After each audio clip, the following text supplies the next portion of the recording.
के संग संग, संभलना, हवा के साथ साथ, घटा के संग संग, ओ साथी चल, मुझे लेके साथ चल।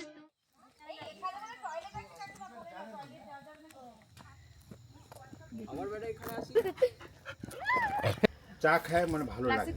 আপনাদের দিকে অনেক দোকান আছে যে নাম পড়ায়। বৃষ্টি ভেজা কাফের গাঁও, মেঘের চাদরে মোড়া পাহাড়, ভেজা মাটির সোদা গন্ধ, আর চারিদিকে সবুজের অফুরন্ত বিস্তার।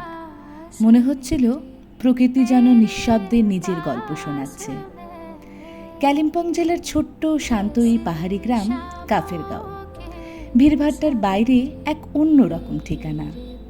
এখানকার সকাল শুরু হয় পাখির ডাক আর মেঘের আনাগোনায়, আর আকাশ পরিষ্কার থাকলে দূরে হিমালয়ের তুষার শৃঙ্গ চোখে পড়ে, যা এই গ্রামের সৌন্দর্যকে আরও অন্য মাত্রা দেয়। চারিদিকে পাইন বন, সবুজ পাহাড়, লেপচা সংস্কৃতির ছোঁয়া আর শান্ত পরিবেশ সব মিলিয়ে কাফেরগাঁও শহরের ব্যস্ততা একদম ভুলিয়ে দেয়। আমরা কাফেরগাঁও থেকে ঘুরে এসেছিলাম লোলেগাঁও আর নোকদারা। পাহাড়ি আঁকাবাঁকা রাস্তা, ঘন জঙ্গল আর প্রতিটি মোড়ে বদলে যাওয়া নতুন দৃশ্য যেন বারবার মনে করিয়ে দিচ্ছিল প্রকৃতির সৌন্দর্যকে ভাষায় সম্পূর্ণ প্রকাশ করা যায় না, শুধু অনুভব করা যায়।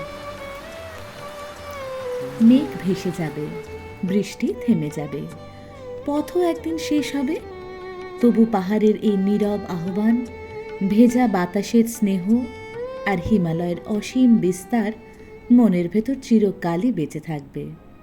কিছুটা ব্যাখ্যা করা যায় না, শুধু অনুভব করা যায়। সেই অনুভবের নামই হয়তো পাহাড়, সেই অনুভবের নামই হিমালয়। বর্ষায় আসে বসন্ত, আমার এই পথ চাওয়াতে